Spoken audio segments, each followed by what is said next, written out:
Hi Damsels, I'm Crystal. And I'm Kristen. And this is Damsels After Dark, your new favorite book review hangout spot. Today we'll be reviewing The Prisoner's Throne by Holly Black. This episode will be spoiler free in the beginning, but then we're going to dive into some deeper details later in the show, but we'll give you a warning before then. If you wish to follow along with us, our reading and review schedule will be linked in the description below. Without further ado, let's jump into it.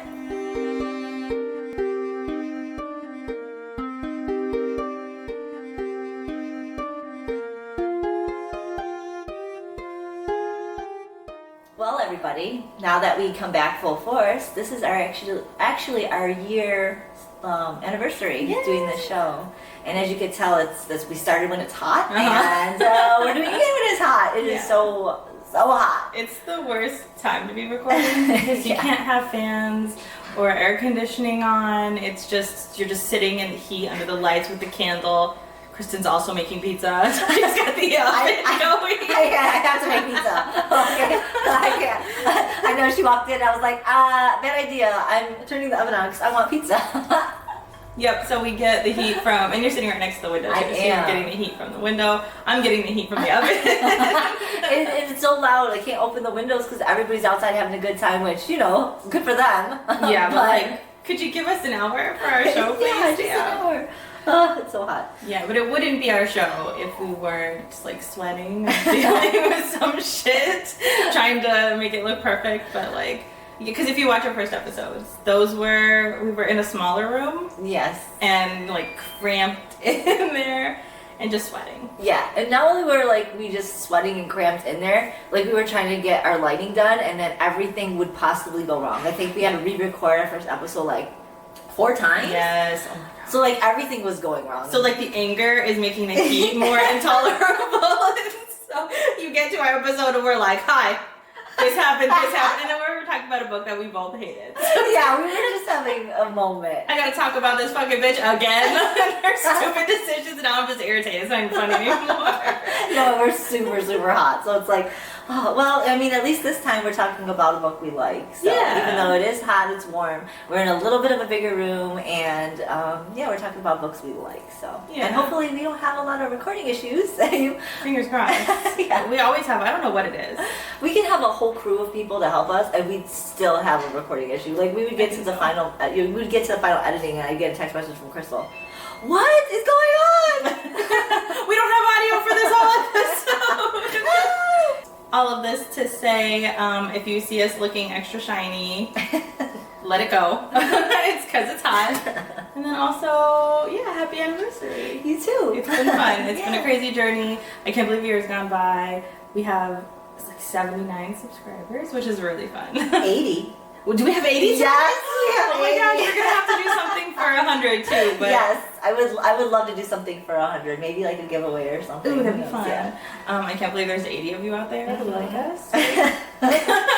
we are just so happy and thrilled that we made it to a year with 80. Mm-hmm. We were wondering, how far along we'd come, and it didn't even feel like a year. No, it has not. It's only the heat that's marked it. Where I'm like, God, I thought I left this in the past.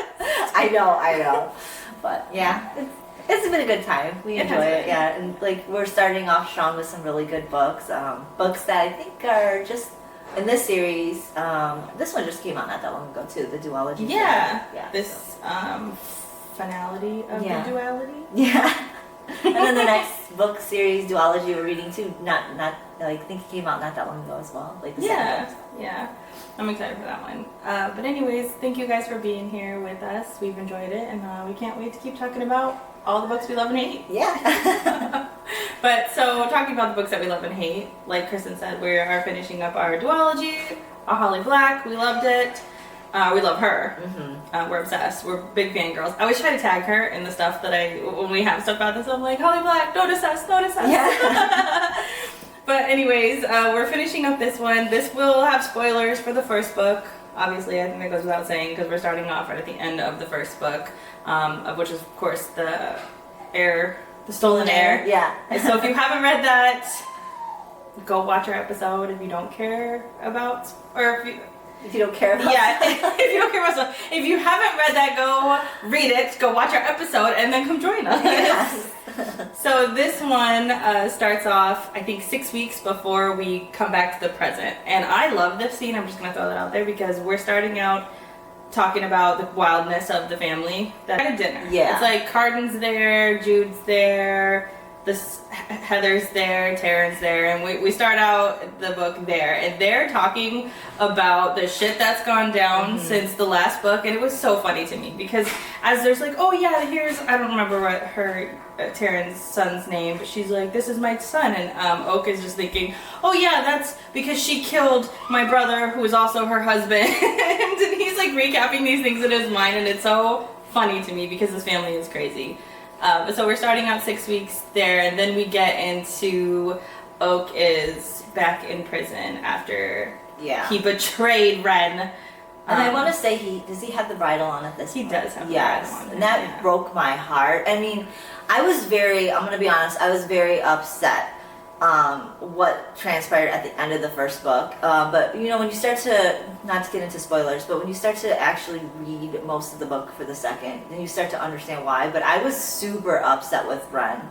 I was actually starting to dislike her for a good chunk of the first part of this book. So understand it's going to feel like a shift, and it's going to feel like a shift because now this is an Oak's perspective. It is no longer Ren's perspective. So you're not understanding why Ren's doing what she's doing. And so I started getting very upset and bitter. And I liked Ren in the first one. Like, something's got to be going on. Yeah. And you come to find out later what exactly is going through Ren's mind later. Yeah. And so just to recap from the last book, the betrayal that Oak did was that he said that he had Maleficence, I think that's her name.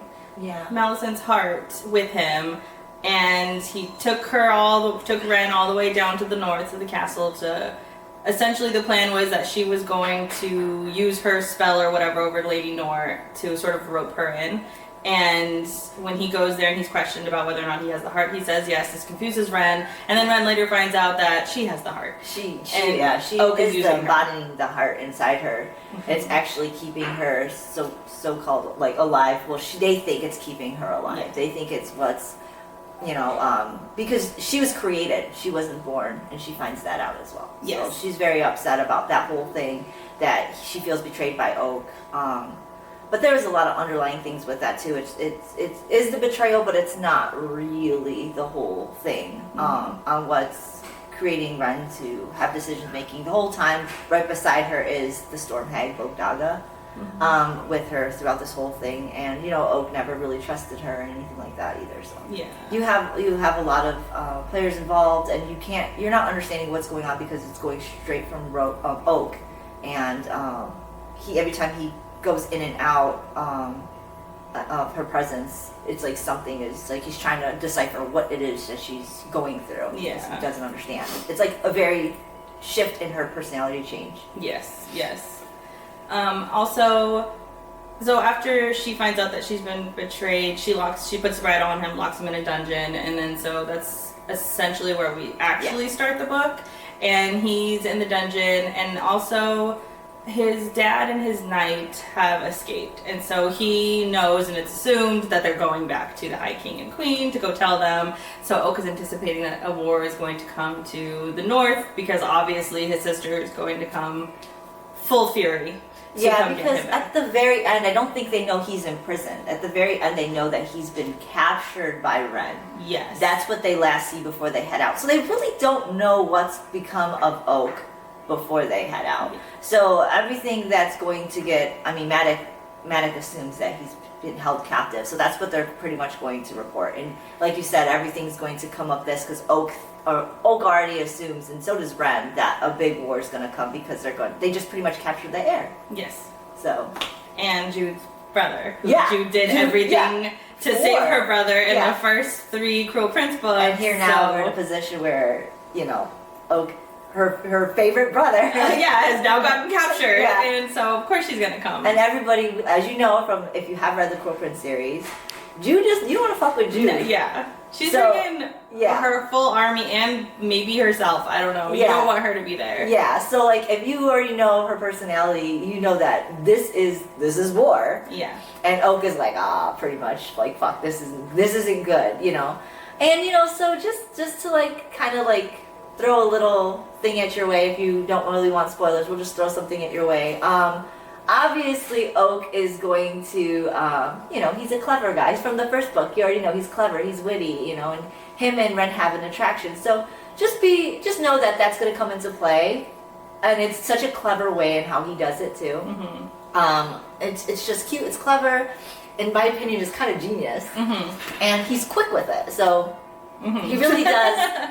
There's a lot of maneuvering in this book. I wouldn't say political stuff because it's not really political in this book, but it's definitely a lot of like maneuvering that Oak does. He manipulates a lot of the things to be able to, just get to the bottom of what's going on with Ren, because he really, really wants to figure it out. It's like I said, I was really upset in the first act. So. And essentially, too, this book follows Oak trying to grapple with the feelings of like he has some feelings for Ren. There is going to be some strife between his sister and his family versus Ren because of, they know that he's in prison right now, and so that they're getting rumors of that. They're getting rumors, but that really seed of distrust through Ren is kind of what feeds this whole thing, the whole storyline essentially. So he's dealing with falling in love with her, dealing with his family, trying to save them, and then trying to figure out the mystery of what is happening to Ren. So that is essentially the story. And like Kristen said, it is from Oak's point of view, which is different from the first one, who was from Ren's point of view. But overall, it's a pretty good book. Yeah, I liked it. We'll just go right ahead into our ratings.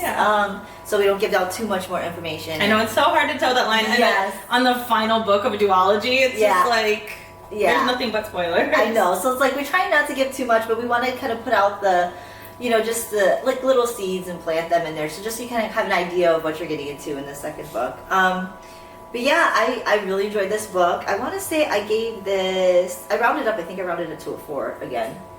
To a 4? Yeah, it's a little bit, in my opinion, this is better than the first book because you do get your Jude and your Carden, little like, I don't know what you would call them, like little appearances. Maybe a little bit more than a little bit. It's a little. It's a good chunk. And but if you're looking for it, you're not going to get it at the very beginning of the book. They're cameos. Yes. Yeah. So I expect that they're going to be there. There is something I would like to talk to you guys about, like towards the end. If you got, I think it's in this book.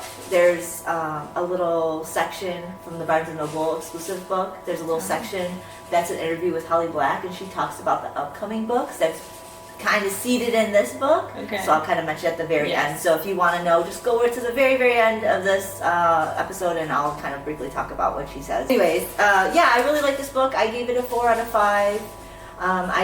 It was definitely, in my opinion, a little bit better, only because it did kind of give me all those little cameos that I liked. And it's got a lot more like the war stuff happening, which I enjoy. Most people, if you've watched a lot of our episodes, you'll know that I like a lot of the battles and the wars and the adventure. Less adventure, more political. Not want to say political, but more just trying to figure out and manipulating between plotting and planning. Yeah, but I wouldn't say political stuff. No, but definitely plotting and planning. Yeah, because political would be on like a bigger scale, as we saw in The Crow Prince, and this is more just like Oak trying to figure things out and fix things as a solo person. Really, he's not really doing huge moves. No. But so 4. Yeah. Okay. So for me, I gave it a 3.5, and I'm going to though round up to 4 because I won't downgrade a Holly book. For me, I don't know what it was. I just was not as invested in this one as much as I wanted to be. I was really invested in the Crow Prince series, and this just wasn't up there. I agree with me. It's like I liked it. I was interested enough in Ren's point of view, but also that one was falling a little bit short for me. It was just a little bit too young adult. Like it was a little bit too, I don't want to say immature, but youthful. Like it was just, I'm just not the target audience for this, even though I love a lot of it.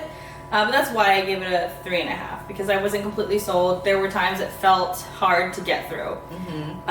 Like I wouldn't come close to rereading this again. I don't think I'll reread this again. I'm with you on that one. Yeah, and I only give 5s to books I'd like to reread. Yes. I do not think I'll reread this one. And so, yeah, so I'm sort of straddled between a 3.5 and a 4, but ultimately I'll give it a 4. The things that I did like about it, I love Oak. I love his personality. His banter was great. It was quick-witted. It was funny. He was making me laugh out loud often. And I also liked that, and I've said this before, I love that Holly so seamlessly adds in same-sex relationships. She does a great job. And it's like nobody bats an eye about it. No. Nobody in the world bats an eye about it. She brings it in a way that doesn't feel like she's trying to pander to anything. This just is the way of the world, and it's not weird. It's not different. And I really like that representation because I don't see that enough in books. And if they do, it's like it's so obvious that it's like, are you really even trying to make this character same sex for the reason that that's their personality, or because you're putting it there to put it there? And for these two characters between Hyacinth and Tiernan, it was like it wasn't a personality trait. It wasn't a characteristic trait. Like they were independent people. They loved each other, and there was strife between them. There was a whole relationship between them that we were privy to because there was a lot going on. Yeah, that was very. I don't want to say political, but it was very like there was a lot of things going on in their relationship that was causing them to not be together, and I loved that element, those dynamics of their relationship. I loved it, and it went so smoothly into this. Yeah. And then I also, it's so hard too because I love a male POV, and so I really enjoyed Oak's point of view. I loved being in his mind. I love him trying to figure out what was wrong with Ren. Like, I liked all of that. I thought it was so good. Yeah. And of course, I loved the Jude and Carden elements in this. There was a lot more than just a couple breadcrumbs. And they feel still very authentic to who they were in the original books, even though they're quite older. But their scenes never felt forced either. Like, they were there for a purpose. It didn't seem like she was throwing them in there to cater to all the people who were flocking to her books to see them. It felt real and authentic, and so I really liked those parts of it. And the romance in this was okay. Maybe that's why I didn't like it so much. I wouldn't even consider it. Like, they had moments, but I don't even think, because they were like moments where Oak was trying to force himself to get Ren to like come out of whatever was going on. It was like he was trying to rescue her from herself. And I don't feel like it was romantic. I feel like it was more of a searching. Yeah, a searching and like, not even a wooing, but like a searching or just trying to.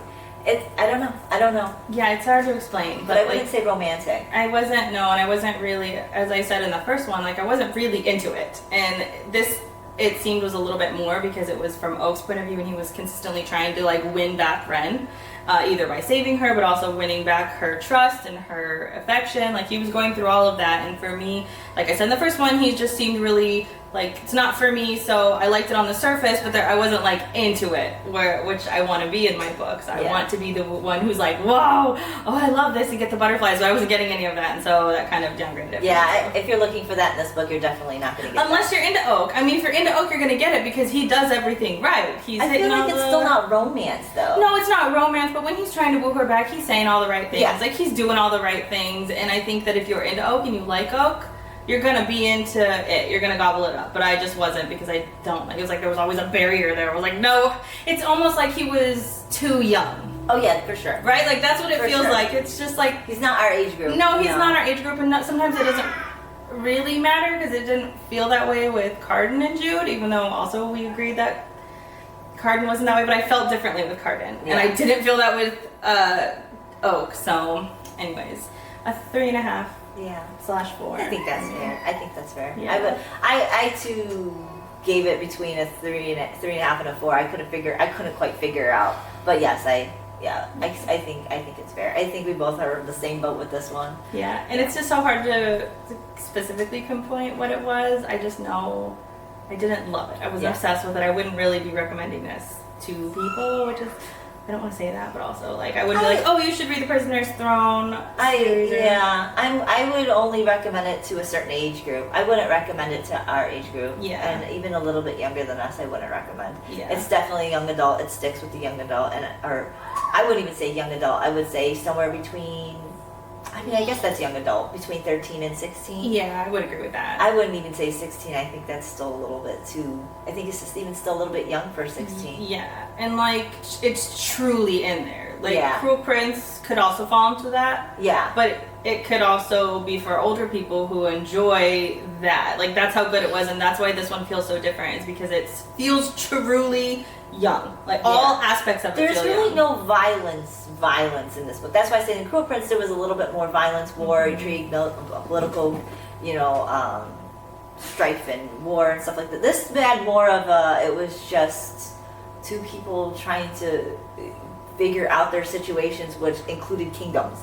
Yeah, You know? it also felt like Holly was trying to make it a big thing. Like, he Yeah. was gonna save his kingdom, and it's like, at no point was I like, No, the kingdom was I not think under he's strife. fine. Yeah, Jude had Jude's got that. this. Yeah. That's how I feel about it. I wasn't worried. Let's put this in. I guarantee me and you both were not worried about the fate of either kingdom. No, if Jude's fine. Is Yeah. Jude okay? Okay. Yeah. Is Carden okay? Oh, then we're good to go. Like, Yeah. it's fine. So it almost felt like it was truly through his point of view, and that he felt the weight of the world was on his shoulders. But at the end of the day, it's like, I wasn't with you on that one. nah, you're fine. You were just trying to figure out your personal situation. In my opinion, his personal situation interfered with work. It That's how, did. this was like the grand scheme of things where his personal situation just went a little too far and involved work, and now everybody at work is having to deal with his Everybody. personal- Yes. That's how I viewed this whole book. I agree 100%. Yes. Which is such a 17-year-old thing to do. Exactly. But the fate of the kingdoms were fine. Yeah, No one was worried about that. nobody was scared. So I threw on Goodreads reviews again, well, their ratings. Goodreads was 3.97 stars out of like 26,000, so we're pretty right on par. Yeah, we're close. The most common criticism was that it was boring, that there was no chemistry between the characters, and that the pacing was horrible. I don't think that I disagree with those. I did feel like the pacing was kind of weird. It seemed pretty quick. Like, things were like one thing after another. Oh, we're saving the world. Oh, the ending happens, which was pretty intense. That's not uncommon for Holly Black, though. I mean, her Cruel Prince books were just like bam, bam, bam, bam, Oh, bam. I agree with that. But the only problem is if you're not into the story and it's moving too quickly, you might not like that pacing. But it's not uncommon for her. She does this. It is not uncommon. It felt more authentic and less rushed in the Cruel Prince series for some reason. In this one, it felt like not real timing. I don't know if that makes any sense. In the Cruel Prince, it was really one thing after another, but it felt real. Yeah. This one, it just felt rushed. I don't know. It feels different for me. It definitely does feel rushed. I could see that. I'm not disagreeing that it's not a fast pace. I agree that it is. I think it's up to the reader to decide whether or not it's a pace that they feel like they could enjoy, or it's like losing them. I agree. Yeah. It's whether or not you really are into the book or not, then you're just like into it and you're accepting the timeline. But if you're outside of it, you're going to be really like, And I was in the middle of it. I didn't know if I liked it or if I didn't like it. I still don't know if I like that pacing. same. Yeah. Same. And that's why I feel like don't disagree with them. I understand their point of view because I like you were right in the middle. Like, I do. I could see that. But I guess I am so in love with these characters because I do like them both independently that I'm willing to accept certain things. Yeah, and I agree. I am the same way too. Since I like the characters and I like the author and I like the way she writes things, I didn't feel lost upon it. And I didn't begrudge her for any of that because like I feel like even though it was fast moving and the characters kind of like they do have their boring moments, I still feel like it's still a story I like. So I enjoy it even for the boring moments, I guess. I mean, I wouldn't read this when I was really tired, let's put it that way. I would have fallen asleep. I had to read it when I was in the mood to read, and it was definitely something I was wanting to do versus trying to just get through it. Yeah, I would agree with that as well, though I listened to this one, in which the audiobook is good, and this one is told from a man's POV if you listen to the audiobook, so it wasn't too bad, it was good. So what were some of your best parts? So now we're getting into spoilers here. So sorry. This will be our spoiler section, and Kristen will start with her best parts. My best parts. Okay, so I have a few of them. I really enjoyed when Oak was taken prisoner, and he was in there in like a little insect type mechanical device. Oh, it was a snake. Was it a snake? Yeah, I couldn't remember if it was a snake or an insect, but true to form, it would be a snake because Carden and June, they sent it to him. I believe it was Carden and June that sent it to him. And it was a message saying that pretty much just hold tight, we're going to come get you. In 3 days. Yes. And so he breaks it to get rid of it. And inside it was like, he manages to get a ring, which is very important for the next part that I like. But yeah, he manages to get a ring out of that. I also like that in some part of this book, maybe it's after this. So when after Oak gets this ring, they have this meeting where everybody's supposed to get, like, including Jude and Carden and all of them are supposed to come to Ren's castle and have a meeting. When they do, he slips that ring that was in the mechanical device on her finger and tells everybody that, oh, I'm fine, we're engaged. And I love that. That was a brilliant part. That is my favorite part of the whole book.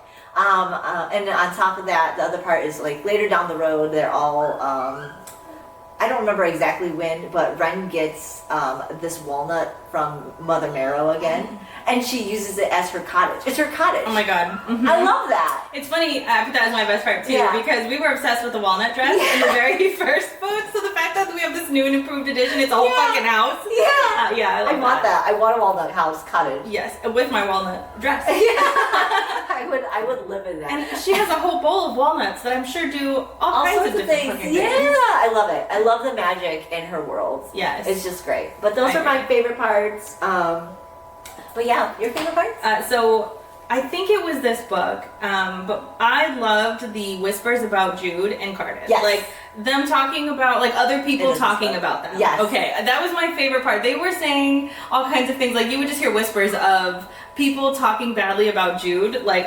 she fights all his battles and things like offhandedly. And I love that little nugget because, again, as we said, if you know Jude, you're like, well, yeah, she fights all Carden's battles. Like, of course she does. Have you met her? She's a badass. Yeah. If I were Carden, she would be fighting all my battles too. Like, oh, yeah, you gotta deal with my wife because she's the ass kicker here. So I love those little sprinkles all throughout. And another part that I loved is Carden calling out Oak on his scheming. They have a conversation at the very end of the book where he's like, I know what you're doing. I figured your game all out because I am you. Yeah. And everything you know how to do, you got from me. Like, I am the original fool or person who plays the fool, who's really actually smart underneath. I love Carden just recognizing that about himself and then being able to see that in Oak. And he's like, it might have took me a little bit longer than it should have. But once I saw it, I saw it. And then your sister still didn't believe me because she didn't want to, but... Yeah, because that's right, because Oak caught into a conversation while Jude and Carden were in the bedroom talking. Yes. And he didn't realize, or I think Carden and Jude didn't know that Oak was hiding in there. So, like, he heard a conversation, but he misheard it. Yes. Thinking that Carden really believed that he was out to get Carden. Because there was another rumor with that, was that Carden was under the belief that Oak was trying to steal his throne. Yes, and he thought Carden actually believed that. Yeah, but it wasn't. No, because Carden's too smart. That's the thing, is that nobody really gives him credit for as smart as he is, because obviously you don't know unless you've seen it through Jude's point of view, but he's pretty smart. And so Oak follows along with that. Oak followed along from it. He learned, he saw it. And that's a smart position to take, to just be the fool, because then people will always be underestimating you. And as we know, Carden lets Jude kick ass because she is so good at it, but Carden is really powerful too. I mean, we already saw that in the last one. He grew a whole fucking island. Yeah.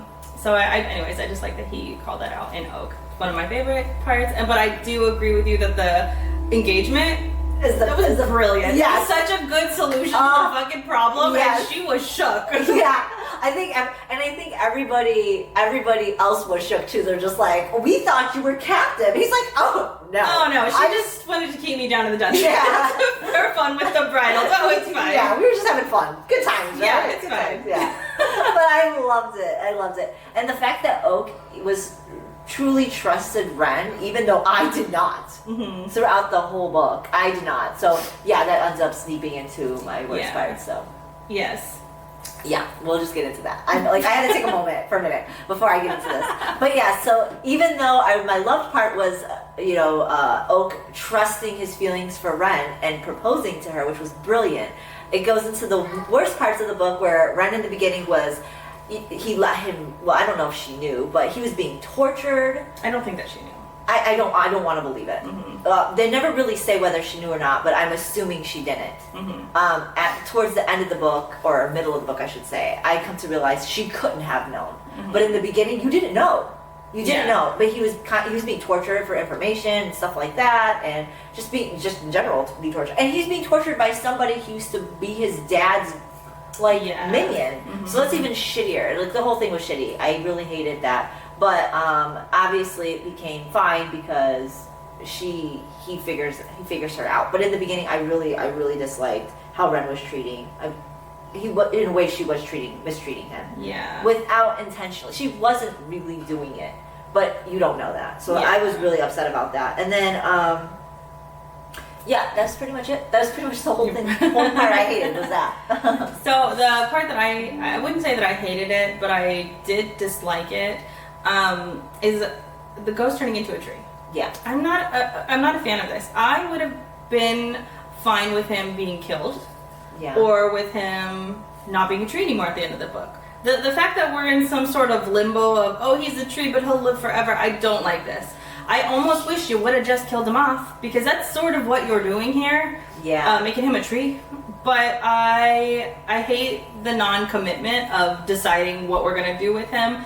I know that she hinted, which we'll get into, that there will be additional books, so maybe his fate will be revealed in some of the other books, but as we're leaving it right now, I don't like that he's some fucking tree. And see, in my head, I don't like that he's a fucking tree. In my head, he's dead. And so that's why I call it the sad part. I wish she would have just done that. He's probably not dead. But it is sad. I would have liked to have been upset and mourned him, and at this point I'm just like, so is he dead? Yeah, I agree with you, but in my head, he's dead. Because I think in my head he's dead because I don't like it either. And so I have to invent the storyline for myself and be like, oh, he's dead. So I'm sad. But then he's gonna fucking come back in the next books, and now I gotta deal with that. Probably. I don't want to say this about Holly because I love her. I just feel like she might be scared to cut off this character. I think so. Because I'm scared.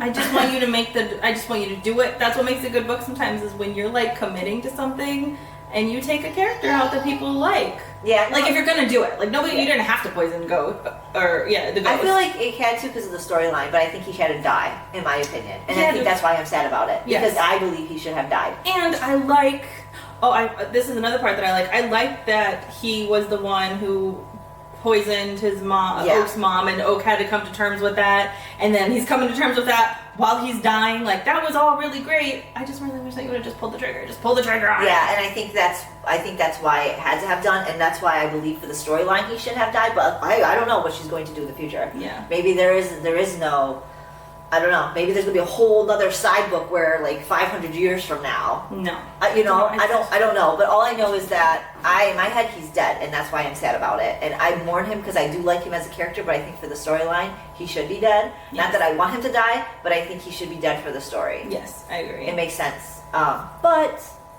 sad part. And I also think he's sad. He's dead. It would be funny for Taryn too, because obviously they have a thing. So it'd be funny that she killed her first husband, and then she gets a real love, and then he dies. Yeah. Because I'm still bitter. I'll be bitter at Taryn for the rest of her life. So I'm like, yeah, your other man should die. The one that you love should die by poisoning. Agree. I agree. Because like she like fucking annihilated Locke, which I love that. But that's the only thing I liked about Taryn. That's the only thing that's redeemable about her. Yeah. Anyways. So, yeah, that's good parts, bad parts. There was a quote that I did want to talk about. Oh, yes. Okay, so I'm listening to this on an audiobook, and you have the quote down here as your favorite. Oh, I did? Yeah, you did. Okay. You have the full quote, but I'm not going to use the full quote. So I'm listening to this on an audiobook. I'm, like, cleaning the fucking house, okay? And this is the scene where her and Oak finally like come together and they have a moment, and she says, okay. She says, that's my problem. I want and I want and I want everything. Charm me, rip me open, ruin me, go too far. I literally had to stop. I was like, what?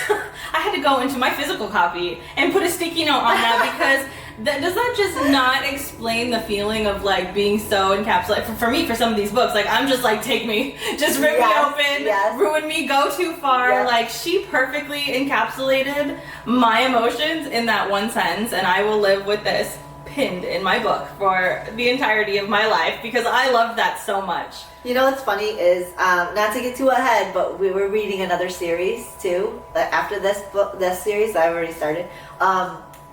Same similar vibe. So you're gonna get that. So I'm glad you like that because it's super intense. And this next series we're reading. So if you like this vibe, check out The One Dark Window. Just FYI. Okay. That's That is our next one. Yes, but this is that vibe. Okay. That whole thing is the vibe of the second book. Okay. It's the whole vibe. I'm in it. Yes, you're gonna Dump love me in it. Dip me in it. Yes. So this is the vibe for the second book of The One Dark Window. It's called Two Twisted Crowns, which we'll be reading next. But fabulous. That whole quote, that's all smiling at you. Yeah. Because, oh, that's that vibe. I'm gonna be gone. Yeah. I I cannot wait. To be drowning Yes, in it. I cannot wait for you to get into that. But yes, that vibe is This right vibe, there. this is what I feel when I am in obsession with a character like a Draco Malfoy. I am like, do it, just ruin me, ruin my life, please. Yeah. And I've never had a female character act this way about it, and I love that. She was like just so obsessed, like just take me and just do away with me. Yeah, and I cannot wait. Ren, same, not with Oak, not with Oak. No, but just a feeling. But same. Yeah, same girl. I love that quote. That's a great quote. So I'm glad you picked that out. I had to talk about that one. Our other quotes will be listed at the end of the episode, so check that out. Yep. And then to conclude our episode, we, as some of you might have known, we went to go see like Holly for an author's book signing or whatever, and she was promoting this book. And during her speech, she was talking about how she left a pretty big clue in The Prisoner's Throne about what her next series will be about. And it's going to be an Elfhame novel. I don't know if it's her next, but the next Elfhame book she's going to write will be an Elfhame novel. So she left a clue about who it would be about. And so my question to Kristen is, what do you think it's going to be about? Now she, I think, specifically said it was at the end of Chapter 24, yes. So I think, okay, so now I know I told you guys, anybody who didn't want spoilers to, check out this little clip, but I do want to say this might be a tidbit of a spoiler, so if you're willing to listen to it, just hang on with us. It's going to be, in my opinion, it's going to be in the perspective, the POV of, how do you say her name? Nicasia? Nicasia. It's going to be her perspective for a possible wedding. So, yeah. At the end of 24, Carden is telling Oak that he needs to, him and Jude are going to be away for a couple months because there's a tournament going on about who Nicasia is going to marry. There's like a bunch of people are trying to win her hand for marriage because she's going to be the queen of the Undersea. And I think it's about that perspective and that event, and I'm here for it. Which is interesting because I didn't like Nicasia in the very beginning. She had a moment of redemption at the very end, but like I don't care about her just generally. But I also, Jude and Carden are going to be there, so of course I'm going to be there. We're attending this wedding. Are you guys going to be attending? Yes, well you will be. If you're attending, yeah, we'll be there. Yeah, so I'm excited. I do agree with you. I think it's going to be about that. Now, Holly was saying that the whispers that she was hearing about what her fans were thinking it was going to be were incorrect, and so she's worried that she didn't leave a big enough spoiler about what it would be. So I don't know. I don't know what else it could possibly have been about. I want to say maybe people are thinking it's going to be about Jude and Carden. Like maybe theirs. I don't see how it could be. Their POV there. I don't make any sense. No, because they're just going to be attending. But maybe people are just so Jude and Carden hungry, which they are, as I saw from the reviews from The Prisoner's Throne. No, I think it'd be better in Nicasia's point of view. Maybe even a guy in the party that she's possibly going to marry, maybe his POV. Maybe it's a whole different guy that we don't know, and we're just getting his POV, like something like Ren and Oak, where it's just going to be about him, and then she's trying to woo. Who knows? But I think it's Nicasia. I do too. I don't see where else it could possibly end up. I will say, like, I did like the whole underworld. Yeah, that's gonna be or the underwater. Like I loved it when Jude was down there. They're like armor. They're like she went into it. It wasn't like they were wearing clothes with mermaids. No, like they were like seashells that were sewn into stuff. I don't know. I don't remember the exact details. I just know reading it, going, oh my god, I fucking love this. Yeah. The seaweed wraps and all that shit. So crossing fingers, it is because that's the perspective I would want.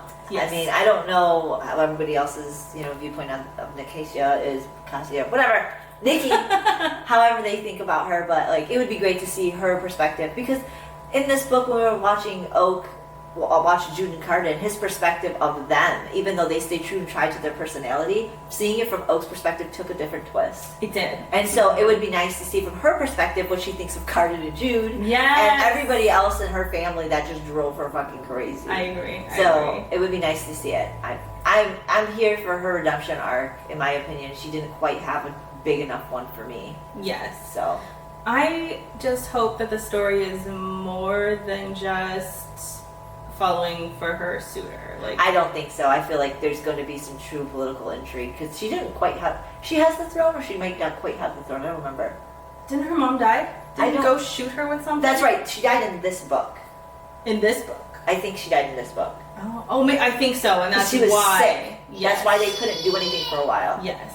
She was sick, so Yes. I think she did pass away. So I think that's going to be at the end of. I think it's going to be that whole book then. I hope that there's more political intrigue. I want more of that in here. I just hope that there's more than just like the battle to save. It wouldn't be Elfin. I don't think it's it's gonna her be a- world yeah, now. But I don't it's think like there's I gonna be a can't. battle. I don't know. I think there's going to be political intrigue, but I don't think there's going to be. I can't see a battle. But if there is a battle, an ocean battle would be. Ooh.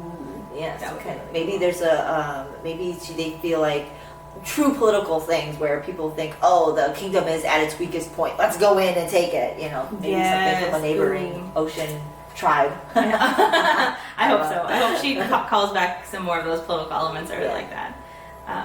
But anyways, yeah. Overall, it was okay. It was a good book. Yeah, I enjoyed it, and you know, like I said, I wouldn't recommend. But if you do like the Cruel Prince and the Alfheim stories, it's not a bad story to get into to read, just like for the hell of it. Yeah, I think I agree. I think that if you were in this world as we are in this world, that it's sort of like, yeah, you gotta read it. Like, read it. It's a good story. Yeah. It's not as good as The Cruel Prince, but it's still good, and it's still worth knowing another Yeah. element to the story because there are good things in it. Like the good things in like staying in the world of Elfheim. Like I really enjoyed that, so I'll read anything that's here. It's a duology too. It's just a It two-book little series, so it's not bad. I think, in my opinion, Holly Black wrote it as like a side note to what's possibly going to happen in the future. I don't think these are like main entrees to her world, in my opinion. That's I think the they're perfect way like to put it. an appetizer or even just like a little dessert. I don't see it as her main dish. So just FYI, if you're looking for, or you can tell I'm hungry. If you're looking for that main course, this is not it. This is something, in my opinion, always close to a novella. It's a duology, so. Yeah, I would agree. Yeah. I think that puts it perfectly. That it's not the final. It's an entree. Yeah. It's a side dish. Just a little side dish. Just like Caesar side salad. I hope she has some big plans down the line. I do too. I think she does. I I agree too. Well, alright guys, that's our episode. We will see you here next week for our next duology, which Kristen spoiled. I'm just kidding. It's my pick. Just FYI, it's my pick. I love it. I love this duo. It's also a duology. Yes, It's- people were raving about this on BookTok and all of the I courses. love it. So yeah. So it'll be One Dark Window is the first one. Does the duology have a name? Or is it just The Shepherd. I think it's the Shepherd The King. Shepherd King? I believe so. Something like that. But yes. So we'll be here next week to review One Dark Window. And yeah. Thanks for watching. Bye. Bye.